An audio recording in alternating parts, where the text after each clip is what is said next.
Fecha número 21 del Campeonato de Fórmula 1 del año 2022, a desarrollarse en Brasil en el circuito de José Carlos Pache, o más conocido como Circuito de Interlagos. Este gran premio tampoco estuvo exento de problemas y estamos hablando que esto debido a un paro camionero que bloqueó las carreteras por las cuales circulaban los camiones de las diferentes escuderías encargadas de llevar los suministros vitales para este gran premio. El paro fue algo netamente político. No voy a hablar de política, pero como recordarán, Brasil recién estuvo en elecciones el fin de semana pasado, elecciones que ganó Lula da Silva, otro era presidente también de Brasil, sobre el actual presidente de Brasil, Jair Bolsonaro. Bueno, afortunadamente esto no pasó a mayores, así que no complicó la celebración de este gran premio y espero que tampoco vaya a complicar las futuras celebraciones de este gran premio que se corre o tiene la confirmación hasta el año 2025, al igual que el circuito de los hermanos Rodríguez en México.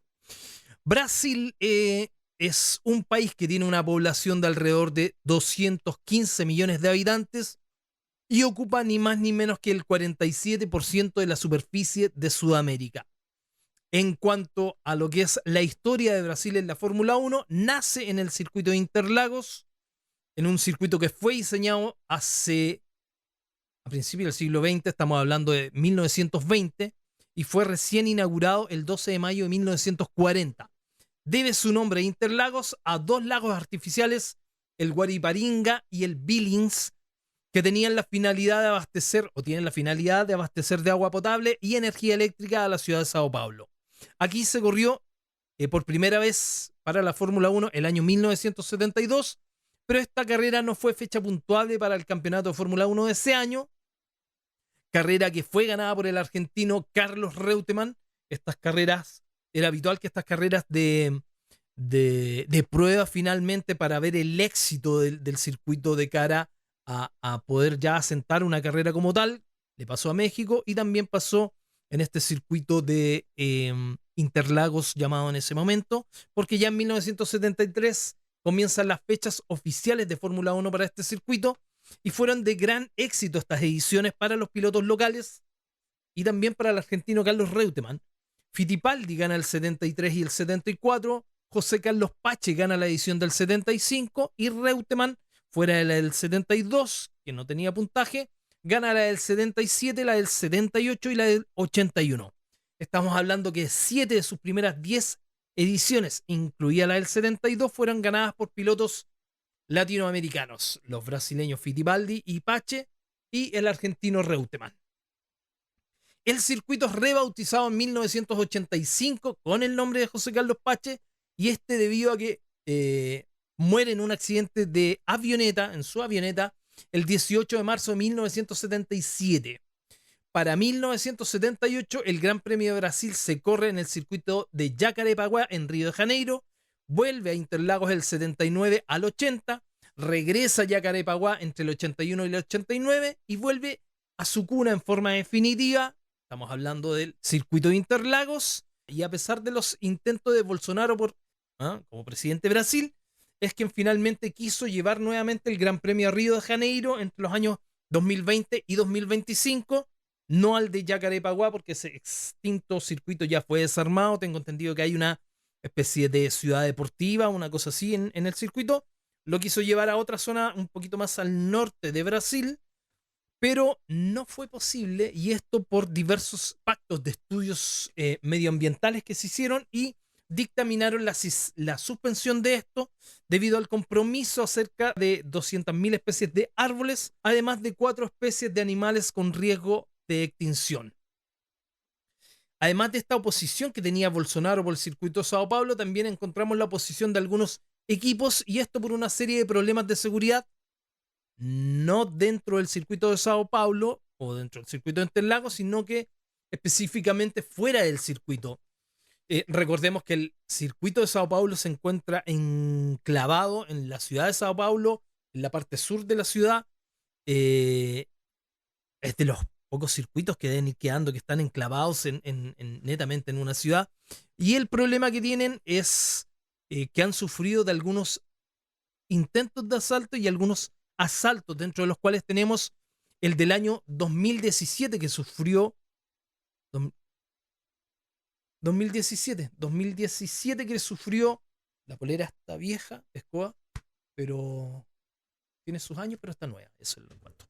Bueno, el año 2017 Mercedes lo sufrió en, si no me equivoco, la Libre 2, a la salida de la Libre 2. El circuito de Sao Paulo, para la gente que seguramente ha ido, si alguien ha tenido algún problema, me lo puede dejar ahí. Pero no es un circuito que yo considere peligroso. Uno se sale de la estación de metro. Cuando va saliendo del metro, hay una plaquita de Ayrton Senna a mano izquierda. Pero uno sale de la estación de metro, tiene dos alternativas. Es salir por mano derecha y subir por una avenida que tiene doble pista con un bandejón central. Y se sale más o menos a lo que es el circuito de karting de Ayrton Senna. O la segunda, salir por izquierda y se sube a una calle en diagonal, que ambas convergen. Hay harto comercio irregular, lo vamos a decir, ¿eh?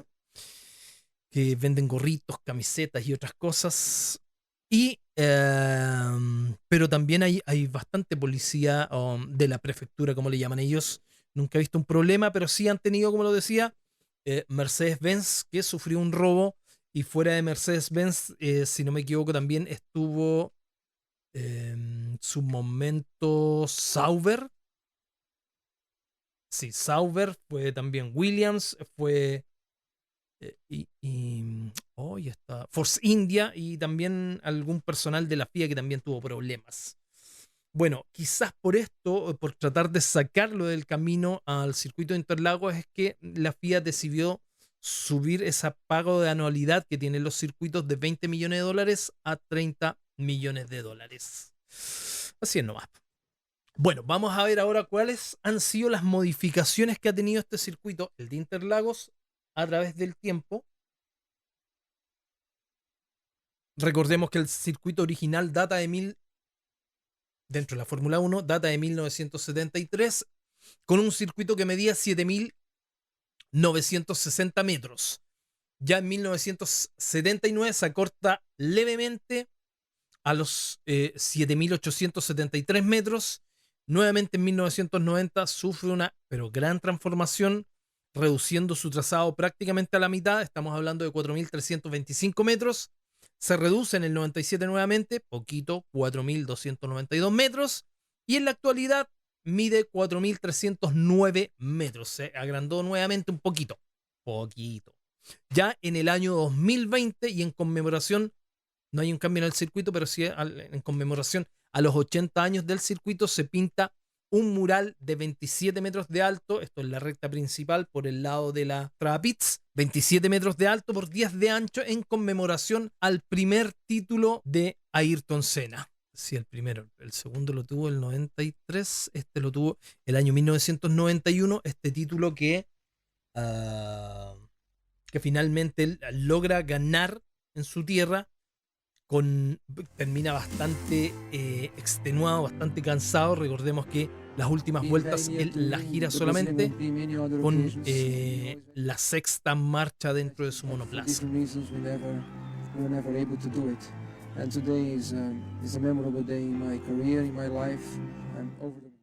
Bueno, vamos como siempre a lo que son los datos y estadísticas del circuito, pero como siempre los voy a hinchar. Recuerden suscribirse. ¿Sí? Suscribirse acá, darle like y pegarle a la campanita para que les vaya avisando cuando van saliendo nuevos videos. Con esto me ayudan bastante a poder seguir subiendo material. Ya, voy a partir con una anécdota de esto, y es que en este circuito, o más bien José Carlos Pache fue doble de Al Pacino en el circuito de Interlagos en una película que se llamaba Bobby Derfield. Estas escenas fueron grabadas en el circuito de Interlagos en 1976 y la película fue estrenada el año 1977. De hecho, hay una imagen que les voy a colocar también por acá. Ya. Este va a ser el Gran Premio número 1078 para la Fórmula 1 y será el número 49 para Brasil. Brasil, que ha tenido 29 pilotos que han representado o han sido representados o han representado a su país en la Fórmula 1, pero solo 3 han sido los campeones mundiales. Hablamos de Fittipaldi, Emerson Fittipaldi, el 72, el 74, Nelson Piquet, el 81, el 83 y el 87, y el gran Ayrton Senna, el 88, el 90 y el 91. De ahí en adelante, esta fue como la época de oro que tuvo Brasil en cuanto a pilotos. De ahí en adelante han tenido diferentes pilotos dentro de lo más conocido, más destacado, o que estuvieron más cerca. Tuvimos a Rubens Barrichello y a Felipe Massa, que estuvieron ahí bordeando el segundo lugar, o en segundo lugar realmente. Bueno, Massa lo pierde el 2007 por solamente un punto. Ya, esto me perdí, pero no importa. Vamos a ver ahora también el año 2003 tuvo un accidente más o menos grande Fernando Alonso en este circuito, un circuito en el cual se han corrido 38 veces, en este de José Carlos Pache o Interlagos, y 10 veces se ha corrido en el circuito de Jacarepaguá, extinto circuito, ¿ya?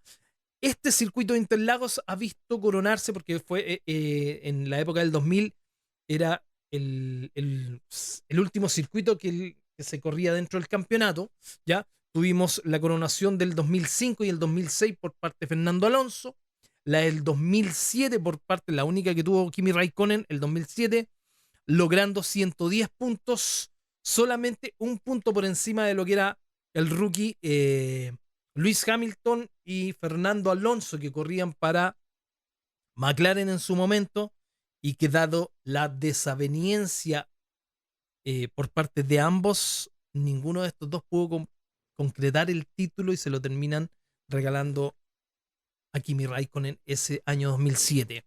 Ya de cara al 2008, podríamos decir que Hamilton se saca la maldición y logra acá también su primer título en una carrera que fue pero increíble, y en el cual Hamilton logra ganarse el título en las últimas 3 curvas después de 71 vueltas. Recordemos que Felipe Massa era quien ganó esta carrera y hasta ese momento era campeón del mundo, y Hamilton, que venía y necesitaba pasar de un sexto a un quinto, si no me equivoco, para ganarle a Massa por un punto, logra en la curva de la Unión, esa curva 12-13, logra pasar al alemán Timo Glock y con esto conquistar ese primer campeonato.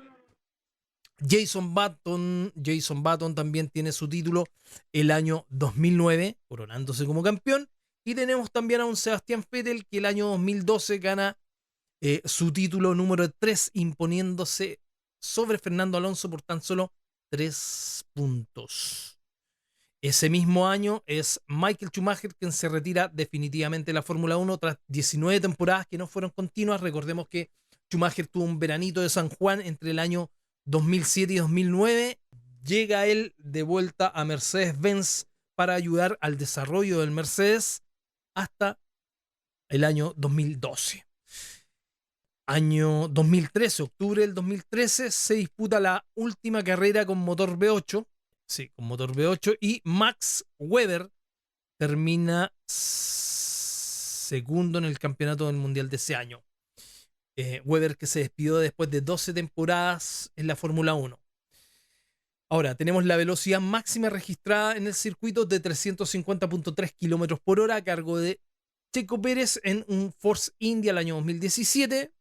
El año 2019 fue el primer podio de Sainz con un tercer lugar. El récord de la pole lo tiene Max Verstappen también el 2019 con un tiempo de 1:07.508, y el récord de tiempo en carrera es de Valtteri Bottas el año 2018 con un tiempo de 1:10.540. El año pasado tuvimos la última serie de las carreras sprint aquí en Brasil, siendo ganada por Valtteri Bottas. En segundo lugar tuvimos a Max Verstappen y cerrando esta estuvo Carlos Sainz. Aquí vimos una carrera desenfrenada por parte de Lewis Hamilton, que partió en esta carrera sprint en el último lugar, habiendo sido descalificado por una infracción en su DRS. Este llegó a quedar al término de esta carrera sprint en quinto lugar.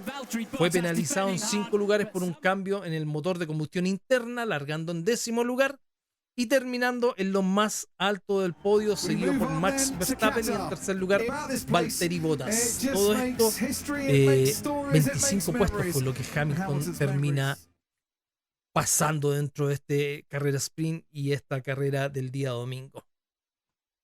Veamos ahora qué nos tiene preparado Pirelli como información acerca del circuito. Recordemos que 1 es bajo y 5 es alto. Tenemos un 3 en tracción, un 3 en frenado, un 3 en carga lateral, un 3 en estrés de neumático, un 4 en evolución de pista, un 3 en tracción de asfalto, un 4 en abrasión de asfalto y un 4 en carga aerodinámica. El circuito tiene una longitud de 4.309 metros, son 71 vueltas, lo que hace un total de carrera de 305 kilómetros con 879 metros. Solo 4 metros más largo este circuito que el de los hermanos Rodríguez. Los más cortos son Mónaco, Zandvoort, de ahí viene el de México, y este de Brasil. Ahora, Pirelli vuelve a la gama media de neumáticos. Esto es el compuesto C2, C3, C4, blanco, amarillo y rojo, duro, medio y blando. En cuanto a las presiones mínimas de neumáticos recomendadas por Pirelli, tenemos 24 PSI en el tren delantero y 22 PSI en el tren trasero, con un camber en ambos ejes negativo de menos 3.25 en el tren delantero y menos 2.0 en el tren trasero. En cuanto a los neumáticos, es de esperar que en esta carrera sí tengamos diferencia entre los neumáticos, y esto es porque Pirelli creo que calculó mal la gama de neumáticos. Estamos hablando de que Mercedes-Benz se la jugó por la gama de neumáticos blancos, entendiendo de que solamente iba a hacer un cambio de neumáticos y iba a perdurar todo el resto de la carrera con neumáticos blancos. Por eso alargó también un poco su stint, pasado lo que es la vuelta 30, 32 creo, y la jugada que tuvo Red Bull era para hacer 2 cambios de neumático, entendiendo de que Pérez creo que cambió en la 25 y Verstappen cambió en la 27, o sea, hicieron durar casi 50 vueltas ese neumático amarillo. ¿A qué voy con esto? No culpo lógicamente a Red Bull en la estrategia que hizo, sino que a Pirelli, porque si tenemos diferentes compuestos de neumático, tiene que haber una diferencia entre un compuesto y otro compuesto en diferencias de tiempo. Generalmente Pirelli nos habla de que el neumático rojo es 7 décimas más rápido que el neumático amarillo y es 1.2 segundos más rápido el rojo que el neumático blanco. Aquí las diferencias no se vieron. Se vio circulando Max Verstappen prácticamente con un tiempo calcado en ese neumático amarillo, y esos 12 segundos de diferencia que se supone que tenía que remontar Lewis Hamilton le fueron absolutamente imposibles con el compuesto blanco. Bueno, dicho esto, vamos ahora con algunos datitos del circuito. Este tiene una capacidad para 120.000 espectadores. Son 15 curvas en total que se corren en sentido antihorario, 10 curvas izquierdas, 5 curvas derechas, por lo cual el desgaste de neumático es mayor por el lado derecho, que además lleva la carga de las curvas que son de mediana y rápida velocidad. Estamos hablando de una curva 3, de una curva 4, de una 13, de una 14, de una 15. Son alrededor de... ¿Y por qué tienen más cargas en realidad? Porque estas curvas, claro, son curvas a la izquierda, pero toda la carga del monoplaza se va hacia el lado derecho, por lo cual ese es el lado que tiene mayor desgaste por un asunto de peso. Por eso en NASCAR también hay una diferencia de altura entre el lado izquierdo y el derecho cuando se va corriendo, para compensar un poquito esta diferencia, cosa que no tiene, porque ellos siempre giran en óvalos, o cuando son en óvalos peraltados, tanto en NASCAR como en Indy. Pero bueno, tenemos el número de curvas por kilómetro, que es de 3.48 o una curva cada 287,26 metros, escapatorias de pasto y de asfalto. La pista tiene una altura máxima de 781.9 metros, y esto es llegando a la curva 1, y la parte más baja está en la parte trasera del circuito, la recta opuesta, digamos, del circuito, que es la descendida, la que desciende el lago, que se llama la curva 4, está casi al llegar a la curva 5 y es de 738,9 metros. O sea, hay una diferencia de 58 metros entre lo más alto y lo más bajo de esto. ¿Ya? La recta opuesta que tiene 660 metros de largo. Tenemos que el tiempo de acelerador a fondo es de un 55%, el de frenado es de un 19% con un desgaste de frenado bajo. Son solo 7 las zonas de frenado, pero 3 las fuertes. Se los voy a dejar acá. Ya, la primera es, veamos, dejen ver para qué lado les pongo esto. Si lo pongo así, ahí, no, aquí, no importa, aquí, sí, ahí. Ah, vamos a dar la vuelta. Ahí, ya. La primera es esta zona, que se llega a unos 346 kilómetros, se rebaja de 346 a 131 kilómetros, o sea, se disminuyen 215 kilómetros en 2.32 segundos, el máximo de desaceleración con 5.6G. Después tenemos la curva 4, que es la curva que está acá.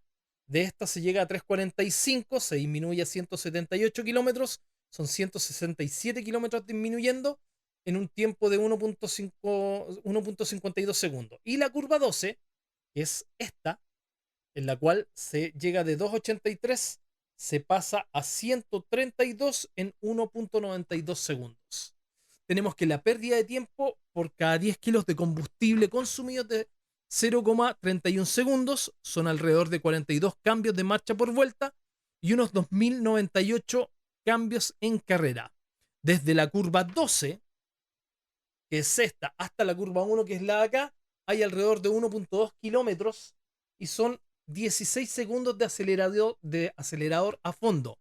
La distancia que hay en el cajón de la pole y la curva 1, que está por el lado externo, y la curva 1, que es una curva a la izquierda, es de alrededor de 200 metros, 290 metros en subida.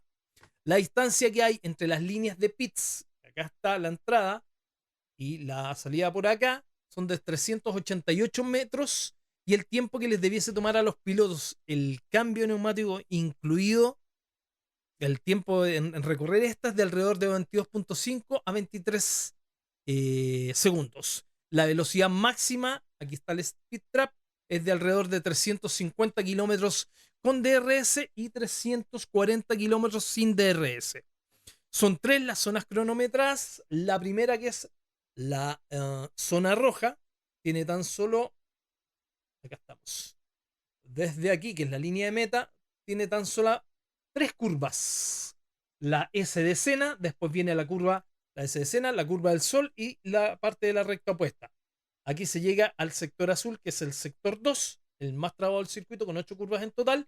Este comienza poco antes de la curva 4. Pasamos por la 4 y la 5, conocida como la descenso del lago. De aquí viene la 6 y la 7, que es conocida como la herradura.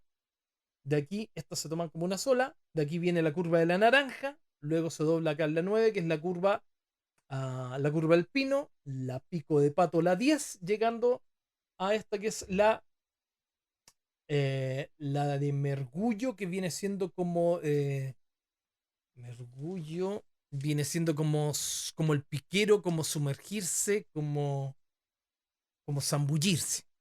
Mergullo. Ya acá se llega hasta este sector, que es donde comienza el sector amarillo, ya que es el último sector, el más rápido del circuito, que tiene tan solamente 4 curvas. Esta es la más lenta, que es la 12. Entre la 2 y la 13, que está la curva de la Unión, que se junta con el trazado del circuito antiguo. Pasamos por la 14, que es la llamada subida a box, por la 15, que es la de la galería, para terminar en la línea de meta. Tiene zonas no, por eso son animales. 2 zonas de DRS, la primera con detección entre la curva 1 y 2, y la activación está pasado la curva 3, ¿ya? Y la otra zona, que es en la curva, pasado la curva 13, con activación un poquito antes del curvón de la 15, ¿ya? Este es un circuito que nos da una de las mayores cantidades de adelantamiento. Estamos hablando de 40 adelantamientos promedio por carrera. Ya es de los más bonitos, por lo menos en ese sentido.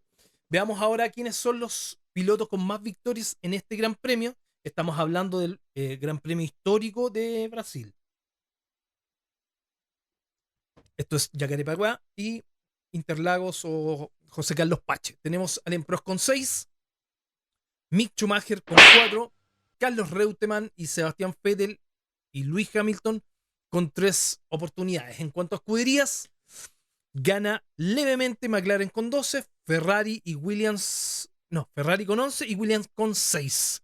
En cuanto a pilotos con más victorias en el circuito de Interlagos, ojo, está Schumacher con 4, Vettel y Hamilton con 3. Y en cuanto a podios, Interlagos nuevamente, Schumacher con 10, Alonso con 8 y Raikkonen con 7. Veamos ahora qué nos dicen las estadísticas de acuerdo a los pilotos que tienen más oportunidad de ganar en este Gran Premio.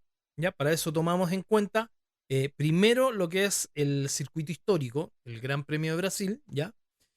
Y esto es 38 grandes premios. Entonces tenemos que saliendo desde el primer lugar es de 16 sobre 38 con un 42,1%. Saliendo desde el segundo lugar es de 13 sobre 38 con un 34,2%. Y saliendo desde el tercer lugar es de 3 sobre 38 con un 7,9%. Entonces, la posibilidad de que en este circuito histórico, de que el ganador salga desde la pole de la quali es de un 84,2%. Ahora, si tomamos la misma estadística, pero desde la actualidad, esto es desde el más antiguo de los actuales pilotos, que es Fernando Alonso del año 2001, y son 20 grandes premios hasta ahora, saliendo desde el primer lugar es de 8 sobre 20 con un 40%. El mismo resultado para quien sale del segundo lugar, 8 sobre 20 con un 40%, y saliendo desde el tercer lugar es de 1 sobre 20 con el 5%.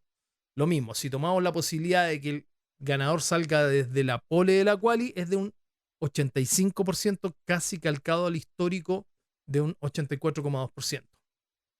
En cuanto a nacionalidades, tenemos 9 triunfos de Brasil o de pilotos de Brasil y Alemania y 8 de pilotos de Francia y Gran Bretaña. Por continentes, como siempre, gana Europa con un 64,2%, Oceanía con el 5% y América con el 31,2%, que es el mejor resultado de América considerando los actuales circuitos del calendario. ¿Ya? No es el mejor porque el mejor resultado lo tiene el Gran Premio de Argentina, en el cual tenemos un 45% empatado con los europeos. Así que ojalá Argentina se sacara un Gran Premio, pero dada la situación es algo difícil por estos días. Lo que sí Colombia viene haciendo, al parecer, buenas migas ahí con la FIA, sobre todo quien está como estandarte, que es Juan Pablo Montoya, que es quien está haciendo todo lo posible porque se corra, creo que si no me equivoco, en Barranquilla. Ojalá salga algo. Bueno, pilotos con más poles en Interlagos, si no me equivoco. Déjenme ver lo que lo tengo acá. Sí, Michael Schumacher con 10, el top 10. Alonso con 8, Raikkonen con 7, Hamilton 6, Felipe Massa 5, Sebastián Vettel 5, Gerald Berger, David Coulthard, Max Weber y Max Verstappen con 4. Los que salen con color naranja o negrita destacado son quienes han sido campeones mundiales, y los que salen en rojo y en negrita también son actuales pilotos de la Fórmula 1. Veamos ahora qué tenemos del estado del tiempo para el fin de semana, que nos tiene, como siempre, Brasil deparado de estas lluvias tropicales que son de última hora, pero tenemos anunciada lluvia para todo el fin de semana y sobre todo para lo que es el día sábado y el domingo, o sea, todo el fin de semana con lluvia y temperaturas tropicales que van de entre casi los 20 a los casi 30 grados con una media de unos 25 grados. Es de esperar nuevamente que no tengamos problema. Bueno, estas lluvias tropicales suelen ser bastante rápidas en pasar también, pero que no tengamos problema con los neumáticos, porque algo creo que nos esconde Pirelli y la FIA en cuanto al uso de neumáticos de full lluvia. Recuerden que no tuvimos, en los episodios en que hemos tenido lluvia, no han circulado los monoplaza con ese neumático. Hay un problema ahí del neumático en sí, hay un problema ahí de esta llanta en 18 que a lo mejor no despeja de buena manera, hay un problema con los monoplaza y con las carrocerías en sí, hay un problema definitivamente. No sabemos qué le que es, posiblemente este otro año, pero por algo no hemos visto carreras con neumático de full lluvia, sí los hemos visto con el intermedio de lluvia. Algo extraño se esconde, creo. Ya, vamos con lo último, que son los horarios para el fin de semana. Aquí tenemos México, que cambió de hora. Viernes libres 1 y quali, 8:30, 13 horas. Sábado libres 2 y sprint, 9 y 13:30. Y la carrera del domingo a las 11 horas. Perú, Colombia y Ecuador. Viernes libres 1 quali, 10:30, 14 horas. Sábado libres 2 sprint, 10 y 14:30 horas. Y la carrera es el domingo a las 12. Bolivia y Venezuela. Viernes libre 1 quali, 11:30, 15 horas. Sábado libre 2 sprint, 11 y 15:30 horas. Y el domingo la carrera es a las 13. Chile, Argentina y Uruguay. Viernes libres 1 quali, 12:30, 16 horas. Sábado libres 2 sprint, 12 y 16:30 horas. Y el domingo la carrera es a las 14 horas. Y para España, viernes libres 1 quali, 16:30, 20 horas. Sábado libres 2 sprint, 16 y 20:30 horas. Y la carrera es el domingo a las 19 horas. Recuerden que tenemos el formato de carreras tipo sprint.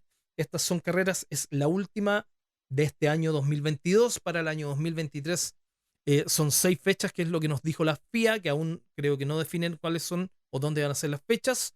Son carreras que se corren a 100 kilómetros, alrededor de 23, 24 vueltas en este circuito. El cambio de neumático no es obligatorio. Recuerden que el día viernes, bueno, tenemos las libres 1, después tenemos la quali, que es la que tiene fines estadísticos finalmente, como siempre lo había tenido, ¿ya? Después tenemos la libres 2, el día sábado. La sprint es conforme a la quali, ¿ya? La largada de la sprint es conforme a la quali que se hizo el día viernes, y la largada del día domingo es conforme a la llegada de los monoplazas de la carrera sprint. O sea, como lleguen en esa carrera sprint, es como largan el día domingo. ¿Ya? Recordemos que aquí, Gasly tiene fuertes posibilidades de ser penalizado de aquí a lo que queda de calendario. Realmente Gasly tiene un total de 10 puntos en su superlicencia, de un total de 12. Cuando llegue a los 12 puntos, este podría ser penalizado en una carrera. Gasly recién renueva o vence 2 de estos puntos, recién los vence el año 2023 en la carrera de Emilia Romagna, que se llama, ¿ya? Quizás vamos a ver a Gasly penalizando de adrede. ¿Y esto por qué? Porque Gasly se cambia de escudería de Alfa Tauri, se está cambiando a Alpine y no va a querer penalizar, con lo malo que ha sido este año para Gasly, no va a querer penalizar en su nueva escudería, así que quizás, y no es muy difícil penalizar, basta con obviar una bandera azul, exceder los límites de velocidad en pits, exceder los límites de los anchos de la pista, o entorpecer el paso de un monoplaza que venga haciendo los tiempos de quali, y entorpecer este paso ya seguramente va a caer en una penalización. Quizás esto le convendría a Gasly, y también por otro lado le convendría a Nick de Vries para poder ocupar ese asiento en la última carrera y también poder probar el monoplaza. Ya, esto es todo. Los dejo. Recuerden, como siempre, portarse mal para que lo pasen bien. Y nos estamos viendo prontamente. Denle a la campanita, suscríbanse. Y recuerden que me encuentran en todas mis redes sociales como mi canal F1, Twitter, Facebook, Instagram, TikTok y YouTube. Sí, ahí están todas, ¿ya? Nos vemos, disfruten, vamos, seguramente, como siempre lo son las carreras en Brasil, carreras entretenidas, más aún bajo el régimen de lluvia. Aguante Brasil, nos vemos.